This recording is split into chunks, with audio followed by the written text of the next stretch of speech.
Hello student. तो आज यहाँ पे हम लोग कुछ नए टॉपिक देखने वाले हैं। इससे पहले हम लोग कुछ नए टॉपिक देख लिए थे, जैसे कि हम लोगों ने पिछले वीडियो में पढ़ा है कि कॉम्प्लेक्स नंबर क्या होता है, रिप्रेजेंटेशन ऑफ कॉम्प्लेक्स नंबर क्या होता है, एंड यहाँ पे हम लोगों ने देखा है आर्गन डायग्राम। और आज यहाँ पे हम लोग इस वीडियो में पढ़ने वाले हैं algebra of complex numbers. Okay, and बाकी का जो टॉपिक है बच्चों वो हम लोग नेक्स्ट वीडियो में पढ़ेंगे। तो सुकून से बैठ जाइए, इत्मीनान से बैठ जाइए, क्योंकि हम लोग चलने वाले हैं अनंत से भी आगे। तो बच्चों यहाँ पे आपके सामने जो टॉपिक है उस टॉपिक का नाम है algebra of complex number. Okay, अब अलजेब्रा शब्द का मतलब ये होता है बच्चों चीज़ों को जोड़ देना, यानी कि लाइक एडिशन करना, डिफरेंस सब्ट्रैक्शन करना, मल्टीप्लिकेशन एंड डिवीजन। ओके, अब ये अलजेब्रा का मतलब क्या होता है? ये बच्चों जो अलजेब्रा शब्द है ये एक अरबिक शब्द है, ये एक अरबिक वर्ड है और ये एक शब्द होता है अलजबर। अब वो बच्चों अरबी में लिखा होता है, मैं यहाँ हिंदी में लिख दे रहा हूँ अलजबर। तो अलजबर शब्द जब अरब कंट्री से निकल के यूरोप कंट्री में गया, लाइक फ्रांस में गया, इटली में गया, तो वहाँ सब अलजबर को तुकार के बुलाया गया, अलजबर को अलजबरा अलजबरा बुलाया गया, एंड वहाँ से अलजबरा नाम पड़ गया। अब इसकी हिस्ट्री बच्चों क्लास 10 के एनसीईआरटी में लिखा हुआ है, एक किताब था हिसाब अलजबर व अल मुकाबला, जो मोहम्मद बिन मूसा अल ख्वारिज़मी के द्वारा लिखा गया था। आप जाके हिस्ट्री वहाँ से पढ़ सकते हैं। खैर, यहाँ पे हम लोग बात करते हैं अपना addition of two complex number. Algebra के अंदर सबसे पहले हम लोग को ये पढ़ना है, and difference of two complex number मतलब कि subtraction, and multiplication of two complex number, and यहाँ पे division of two complex number. Okay, तो एक एक करके हम लोग अच्छे तरीके से, बेहतरीन तरीके से चीज़ों को समझते हैं। तो बच्चों यहाँ पे आपके सामने जो पहला है वो है addition of two complex number. तो यहाँ पे आप लोग देना कि let two complex number, let two complex numbers small z1 and small z2, then z1 plus z2 is called addition of two complex number। Simple मैंने शॉर्ट में यहाँ पे लिख दिया है। ओके, अब आप लोगों ने पढ़ा होगा बच्चों कि जो z होता है कॉम्प्लेक्स नंबर वो जस्ट लाइक किस तरीके से दिखता है, a plus iota B type का। तो यहाँ पे जो आपका z1 होगा ये किस तरीके से दिखेगा, ये दिखेगा a1 plus iota b1, and जो आपका z2 होगा ये किस तरीके से दिखेगा, a2 प्लस आयोटा b2। इन दोनों को जोड़ दो यहाँ पे, यानी कि z1 प्लस z2 दोनों को जोड़ दिया जाए। तो जब दोनों को जोड़ दिया जाएगा यहाँ पे तो ये आपका हो जाएगा पहला वाला a1 plus iota b1, and plus जो दूसरा वाला होगा वो हो जाएगा a2 प्लस आयोटा b2। इतना ठीक है। अब यहाँ पे a1 और a2 ये जो है real part of z, and यहाँ पे b1 और b2 जो है बच्चों वो है इमेजिनरी पार्ट ऑफ z। तो यहाँ पे हम लोग क्या करेंगे, हम लोग यहाँ पे a1 और प्लस a2 को अलग कर लेते हैं। a1 प्लस a2 को अलग कर लिया गया, एंड प्लस यहाँ पे आप आयोटा b1 और प्लस आयोटा b2 को अलग कर लो। एंड यहाँ पे देखो कॉमन दिख रहा होगा आपको कुछ, मतलब कि मैं बोल रहा हूँ आपसे a1 a2 और प्लस इन दोनों में से आयोटा आप कॉमन ले लोगे तो अंदर बचेगा b1 प्लस b2 और इंटू आयोटा। ओके, तो जस्ट लाइक हम लोग z1 प्लस z2 को इस तरह से ऐड करके लिख सकते हैं यहाँ पे। ओके बच्चों, तो यहाँ पे एग्जाम्पल से मैं चीज़ों को समझा भी देता हूँ आपको। तो जैसे मान लो कि आपके सामने मैं यहाँ पे एक एग्जाम्पल लिया, z1 इक्वल टू मान लो यहाँ पे 2 माइनस 3 आयोटा आ गया, एंड z2 इक्वल टू मान लो आपके सामने 3 प्लस 2 आयोटा आ गया। तो z1 प्लस z2 क्या होगा, z1 की वैल्यू क्या है बच्चों 2 minus 3 iota, and plus z2 की वैल्यू क्या है 3 प्लस 2 आयोटा। तो यहाँ पे जो रियल नंबर है यानी 2 और 3 जुड़ जाएगा तो 2 3 5 हो जाएगा, एंड जो इमेजनरी पार्ट ऑफ नंबर है यानी कि माइनस 3 आयोटा और प्लस 2 आयोटा तो ये घट जाएगा। तो ये केवल क्या बचेगा बच्चों, आयोटा ही बचेगा। समझ में आई बात ना ये चीज़? तो सिंपल है, कोई बहुत बड़ी चीज़ नहीं है ये चीज़। तो आई होप जो भी मैंने आपको समझाया वो समझ में आ गया होगा। एंड यहाँ पे हम लोग आगे बढ़ते हैं और यहाँ पे एडिशन की प्रॉपर्टी होती है। तो यहाँ पे हम लोग बात करने वाले हैं प्रॉपर्टीज़ की।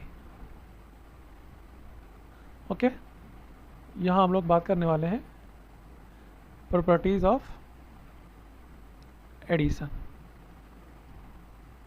Of two complex number. ठीक है, तो यहाँ पे जो बच्चों पहली प्रॉपर्टी होती है उस चीज़ को बोलते हैं closure property.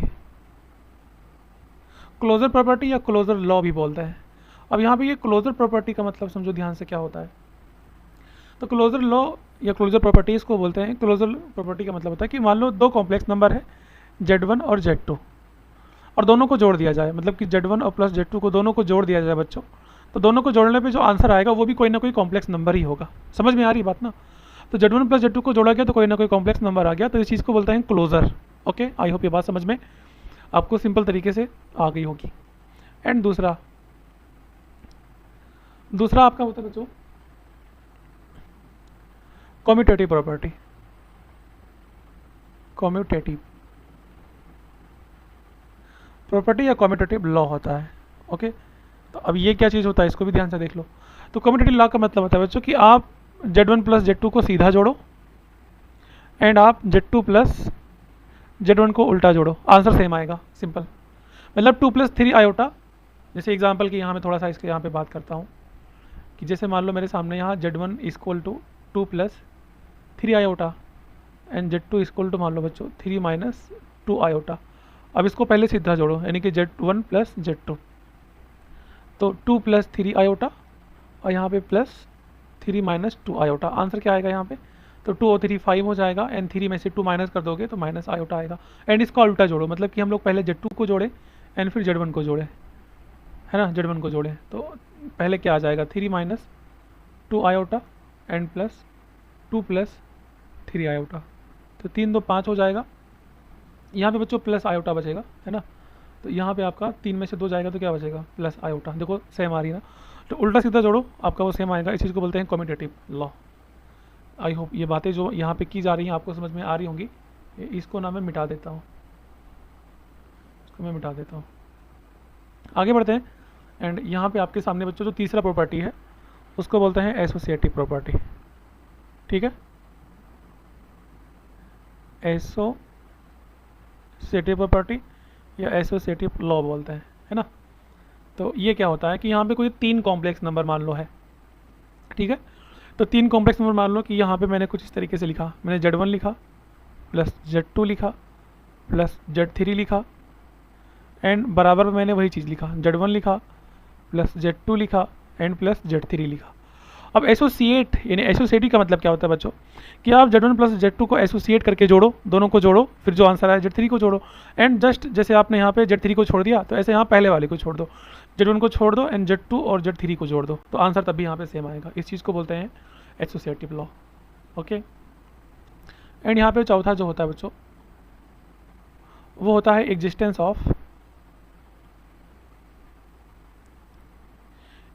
Of additive identity. अब ये एग्जिस्टेंस ऑफ एडिटिव आइडेंटिटी का मतलब क्या होता है बच्चों? तो ध्यान से देखना आप लोग यहाँ पे, देखो ध्यान से। मान लो कि कोई कॉम्प्लेक्स नंबर है Z, यहाँ पे सिंगल नंबर लिया जाएगा कॉम्प्लेक्स नंबर Z। अब हम लोग Z में क्या जोड़ेंगे? Z ही आए, है ना। तो बच्चों अगर हम लोग Z में 0 जोड़ देंगे तो पूरा आंसर क्या आएगा आपका? Z ही आएगा। तो यहाँ पे जो आपके सामने ये 0 दिख रहा है इस चीज़ को बोलते हैं एडिटिव आइडेंटिटी। क्या बोलते हैं? Additive identity. ओके बच्चों, आई होप ये सब बातें आपको समझ में आ रही होंगी, ठीक है ना। एंड यहाँ पे एक प्रॉपर्टी और है और मैं उसकी भी बात कर लेता हूँ। वो आखिरी प्रॉपर्टी है, प्रॉपर्टी नंबर 4। वो है बच्चों आपका एग्जिस्टेंस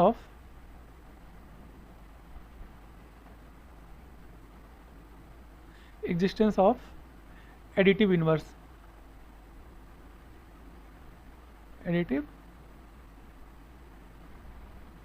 अगर वीडियो आपको स्लो लग रहा होगा तो आप प्लेबैक की स्पीड बढ़ा लेना।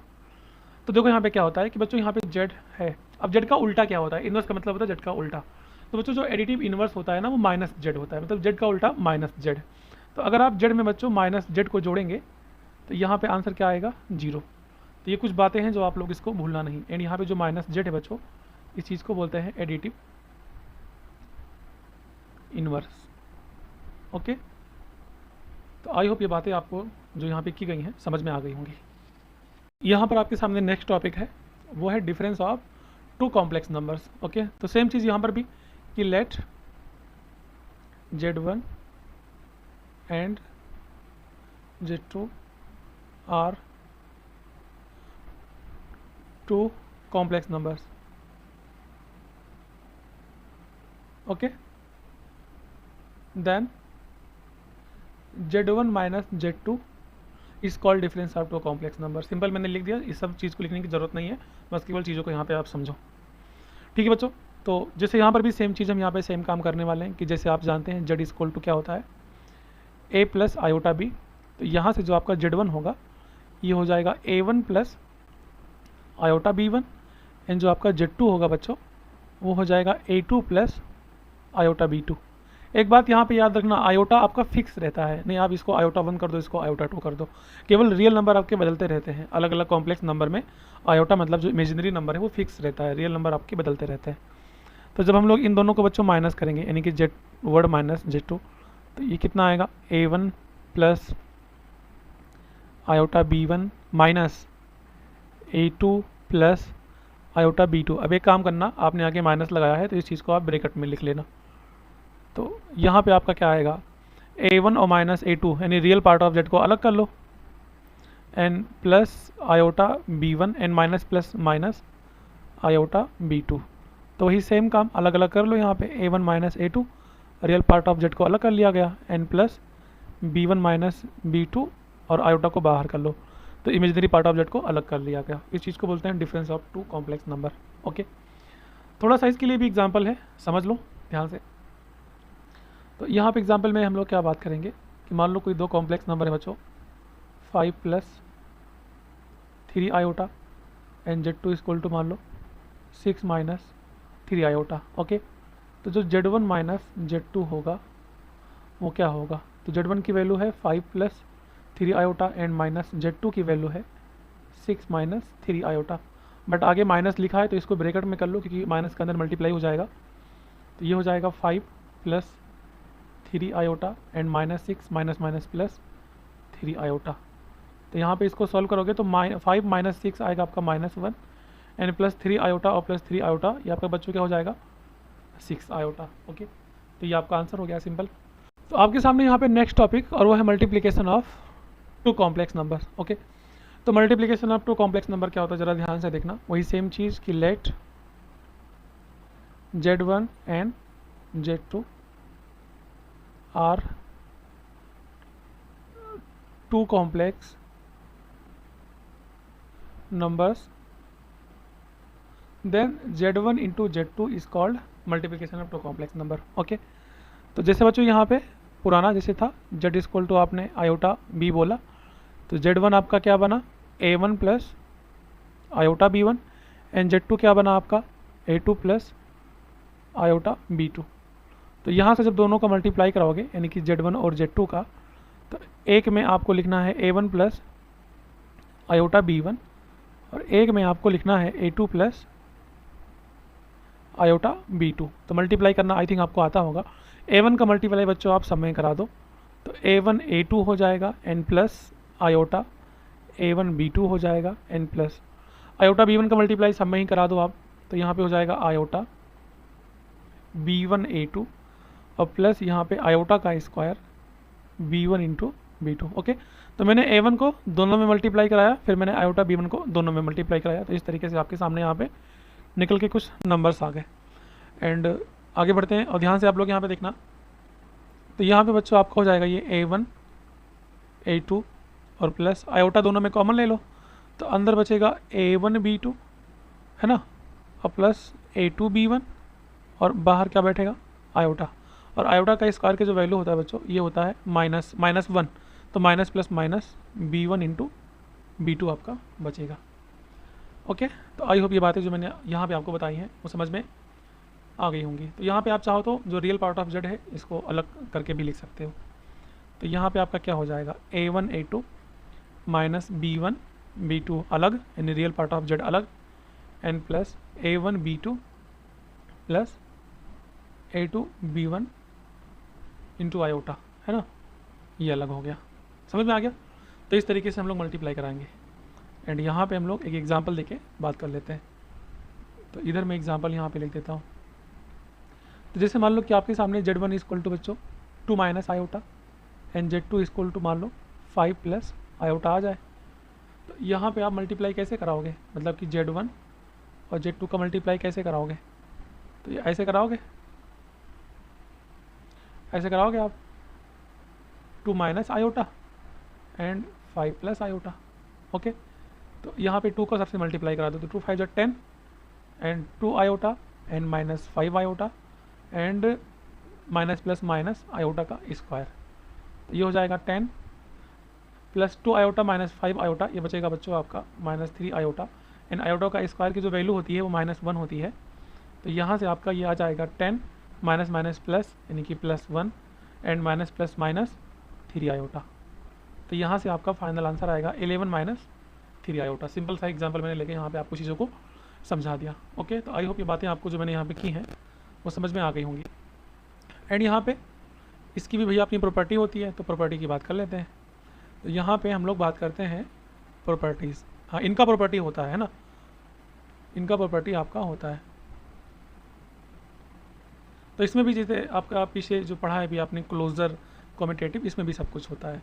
तो बच्चों यहाँ पे आपका क्लोजर लॉ भी होगा, यानी कि मैं शॉर्ट में लिख दे रहा हूँ, क्लोजर भी होगा। मतलब Z1 और Z2 का मल्टीप्लाई कराओगे तो कोई ना कोई कॉम्प्लेक्स नंबर Z आएगा। एंड यहाँ पे बच्चों कॉम्यूटेटिव,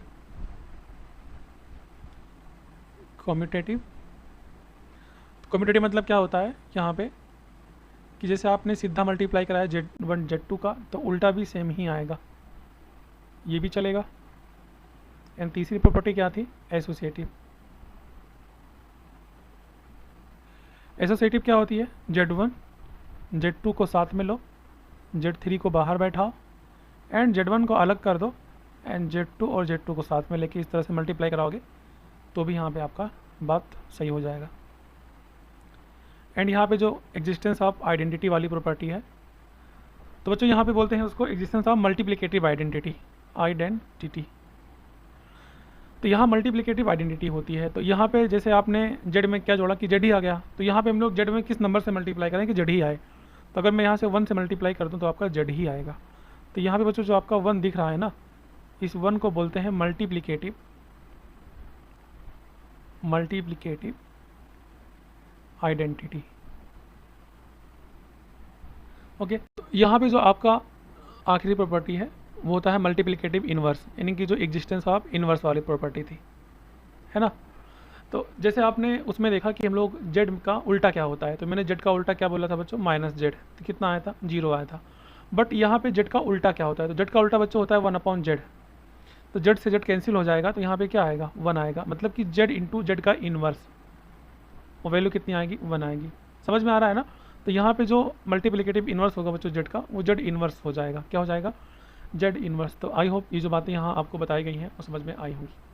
तो यहाँ पे जो नेक्स्ट टॉपिक बच्चों आपके सामने ये है डिवीज़न ऑफ 2 कॉम्प्लेक्स नंबर्स। तो यहाँ पर भी सेम चीज़ आपको लिखना है कि let Z1 and Z2 are 2 complex number, then Z1 upon में Z2 is called division of 2 complex number. Okay, and यहाँ पे बच्चों ध्यान से देखना, जो आपका Z1 और Z2 होता है, इस चीज़ को आप लोग Z1 की वैल्यू क्या होती है? A1 plus iota B1 type की, ऐसे लिख सकते हो। एंड Z2 की वैल्यू क्या होती है बच्चों? A2 plus iota B2 type की, इस तरीके से लिख सकते हो। ओके, तो ये बातें आप लोग भूलना नहीं बिल्कुल भी। एंड यहाँ पे मैं एक एग्जांपल से इस चीज़ को समझाने की कोशिश करता हूँ। तो जैसे मान लो कि आपके सामने मैंने एग्जाम्पल ले लिया, Z1 is equal to 1 minus iota and Z2 is equal to 2 minus 3 iota. Okay, तो यहाँ पे आपको Z1 और अपॉन में Z2 की वैल्यू निकालनी है। तो Z1 की वैल्यू बच्चों क्या है? 1 माइनस आयोटा एंड अपॉन में 2 माइनस 3 आयोटा। ठीक है, अब ध्यान से देखना आप लोग, यहाँ पे 1 माइनस आयोटा और अपॉन में 2 माइनस 3 आयोटा, इस चीज़ को हम लोग करेंगे रेशनलाइज। तो रेशनलाइज करने का तरीका जो है वो चीज़ आपको यहाँ पे आना चाहिए, है ना। तो यहाँ पे आप लोग बच्चों ये जो माइनस होता है इसको प्लस बना के मल्टीप्लाई कर देते हैं नीचे ऊपर। तो 2 प्लस 3 आयोटा एंड अपॉन में 2 प्लस 3 आयोटा। तो ऊपर वाले का तो दोनों का मल्टीप्लाई हो जाएगा, यानी कि 1 minus iota and 2 plus 3 iota. And upon में ज़रा ध्यान से देखो, नीचे वाला भी मल्टीप्लाई होगा। तो 2 माइनस 3 आयोटा एंड एक ब्रैकेट में 2 प्लस 3 आयोटा, जो आपका फॉर्मूला दिख रहा है ना, a माइनस बी और a प्लस बी। ऊपर वाले में मल्टीप्लाई कर लो, तो यहाँ पे 2 1 जा 2 plus 3 iota and minus 2 iota and plus minus minus 3 iota का स्क्वायर। ऊपर वाला मल्टीप्लाई कर लेना। एंड नीचे वाले में देखो फॉर्मूला बनना है a square, a minus B एक ब्रैकेट में a plus B, a square minus B square. तो a की वैल्यू 2 है तो 2 का स्क्वायर और माइनस b का स्क्वायर, तो b की वैल्यू है बच्चों 3 आयोटा का होल स्क्वायर। तो यहाँ से आप ध्यान से देखना, तो ये क्या हो जाएगा? 2 और आयोटा का स्क्वायर होता है -1 माइनस माइनस प्लस, तो हो जाएगा बच्चों 2 plus 3 and 3 iota minus iota, तो ये बचेगा प्लस आयोटा। एंड यहाँ पे 2 का स्क्वायर 4 एंड माइनस आयोटा का स्क्वायर -1, तो माइनस माइनस प्लस बन जाएगा एंड 3 का स्क्वायर 9 हो जाएगा। तो यहाँ से आपका जो आंसर आएगा 2 3 5 यानी कि 5 प्लस आयोटा, और अपने बच्चों क्या आएगा आपका 9 4 13, है ना। तो यहाँ पे आप 1/13 इंटू 5 प्लस आयोटा। तो यहाँ पर आपके सामने आखिरी टॉपिक्स और वो है आइडेंटिटीज़। ओके, तो जैसे कि आपने पढ़ा होगा a प्लस बी का होल स्क्वायर, वो क्या होता है a square plus b square plus 2ab, and आपने a माइनस बी का होल स्क्वायर पढ़ा होगा, a माइनस बी का whole cube, a plus b का whole cube, a square minus B square, ये सब पढ़ा होगा। तो ये जो भी आपका बच्चों होल स्क्वायर होता है, इसको सॉल्व करने पे ये फॉर्मूला होता है। तो दोनों तरफ अगर इक्वेशन आपका बराबर हो तो उसको क्या बोलते हैं, आइडेंटिटी बोलते हैं। तो ऐसे ही कॉम्प्लेक्स नंबर के अंदर होता है आपका। तो जैसे यहाँ पे Z1 आ जाए, दो complex number Z1 plus Z2 का होल स्क्वायर आपसे अगर कोई पूछ ले कि बच्चों आपका होता है Z1 का square plus 2Z1 Z2, actual में 2ab बीच में रहता है, एंड प्लस बी स्क्वायर, तो यहाँ पे Z2 का स्क्वायर। ओके, तो ये आपका हो गया पहला आइडेंटिटी। एंड दूसरी आइडेंटिटी वो है आपका Z1 माइनस Z2, मतलब जस्ट लाइक जो आपका a माइनस बी का होल स्क्वायर का फॉर्मूला होता है वही यहाँ पे हम लोग को साफ साफ दिख रहा है ना। तो Z1 का स्क्वायर माइनस 2 Z1 Z2 और प्लस Z2 का स्क्वायर। ओके, एंड यहाँ पे आपके सामने जो तीसरा होगा बच्चों वो होगा Z1 माइनस Z2 का होल क्यूब। तो ये होता है a क्यूब मतलब कि Z का क्यूब, माइनस बी क्यूब मतलब कि Z2 का क्यूब, माइनस 3ab मतलब माइनस 3Z1 Z2, और ब्रैकेट में a माइनस बी, तो यहाँ पे Z1 माइनस Z2 हो जाएगा। आई होप अगर ये आपको सही लग रहा होगा, अगर आपको फॉर्मूला याद होगा तो। एंड यहाँ पे जो चौथा होगा आपका बच्चों वो हो जाएगा Z1 का स्क्वायर माइनस Z2 का स्क्वायर इज इक्वल टू एक ब्रैकेट में a plus B, a minus B, तो Z1 minus Z2, Z1 minus Z2, और एक ब्रैकेट में a प्लस बी, तो Z1 प्लस Z2 हो जाएगा, सिंपल। ऐसे ही और भी जो आपके फॉर्मूला होता है उसके जगह पे आपको Z1 Z2 रख देना है। ओके, यहाँ पे हम लोग एग्जांपल से यहाँ पे समझते हैं कि जैसे मान लो आपके सामने यहाँ पे वैल्यू पूछ ले बच्चों 5 माइनस 3 आयोटा का होल क्यूब। तो जस्ट लाइक कि आप इस चीज़ को कैसे करोगे, है ना, 5 माइनस 3 आयोटा का होल क्यूब। तो ज़रा ध्यान से देखना यहाँ पे a क्यूब मतलब कि 5 का क्यूब, है ना, एंड माइनस बी क्यूब, तो ये हो जाएगा आपका बच्चों 3 आयोटा का क्यूब, एंड माइनस 3 Z1 की जगह पे यहाँ 5 है, एंड Z2 की जगह पे बच्चों यहाँ पे आपका क्या है 3 आयोटा, एंड ब्रैकेट में a माइनस बी, तो 5 माइनस 3 आयोटा, जस्ट लाइक एक फॉर्मूले की तरह है। ये a हो गया, ये b हो गया, ये Z1 हो गया, ये आपका Z2 हो गया, है ना। आगे देखना यहाँ पे 5 का क्यूब कितना होगा 125, एंड माइनस 3 का क्यूब कितना होगा 27 आयोटा का क्यूब, एंड माइनस 3 5 जा 15, 3 जा कितना हो जाएगा 45, है ना, एंड यहाँ पे आयोटा, एंड यहाँ पे आपका 5 माइनस 3 आयोटा, इतना ठीक है। तो आयोटा का क्यूब का आयोटा क्यूब होता कितना है, तो इसको हम लिख सकते हैं आयोटा स्क्वायर इंटू आयोटा, तो ये हो जाएगा माइनस आयोटा ना, आयोटा का स्क्वायर माइनस 1 इन आयोटा, तो माइनस आयोटा, तो ये हो जाएगा बच्चों आपका 125, और ये minus minus plus 27 iota, and यहाँ पे माइनस 45 आयोटा। तो आप 45 को 5 से मल्टीप्लाई कर देना, है ना। तो जब आप यहाँ पे 45 को 5 से मल्टीप्लाई कराएंगे तो कितना आएगा, करा लो, 5 5 से 25, एंड 5 4 जा 20, और यहाँ पे 222, है ना, तो 225 iota, and minus minus plus 45, यहाँ कितना होगा 3 बचे 15 के 5, 3 चौक 12, 12 और 4 16, है ना, 3 बचे 15 के 5, 3 चौक 12, और एक 13, 135 हो जाएगा मल्टीप्लाई भी, और माइनस माइनस प्लस हो गया, आयोटा आयोटा भी बचेगा, तो ये आयोटा का स्क्वायर हो जाएगा, इतना ठीक है। तो यहाँ से ध्यान से आप लोग देखना क्या होगा, तो 125 और ये आयोटा का स्क्वायर -1, तो ये हो जाएगा बच्चों आपका माइनस 135, एंड 27 में से जब आप 225 को माइनस करोगे, यहाँ पे माइनस का लेना 225 को 27 में से, तो 15 में से 7 8 बचेगा, एंड यहाँ पे 11 में से 2 9 बचेगा, 198 बच्चों ये बचेगा आपका 198 आयोटा, है ना, और ये बचेगा -10, तो -10 और -198 आयोटा। आई होप ये जो एग्जांपल मैंने दिया है सिंपल तरीके से दिया है, समझ में आपको आ गया होगा। तो बच्चों आपके लिए होमवर्क है कि आप मुझे 5 माइनस 3 आयोटा का होल स्क्वायर, और एक बच्चों आपके सामने है 2 प्लस 3 आयोटा का होल स्क्वायर, एंड यहाँ पे 12 माइनस 3 आयोटा का होल क्यूब। इस चीज़ को आप बच्चों ज्ञात करोगे। तो आई होप ये जस्ट एक एग्जांपल है, इसको ज्ञात कर लोगे तो यहाँ पे ये चीज़ आपके लिए बहुत ही आसान लगेगा। ओके, तो बस आज के लिए इतना ही, बाकी हम लोग मिलेंगे नेक्स्ट वीडियो में। Thank you so much.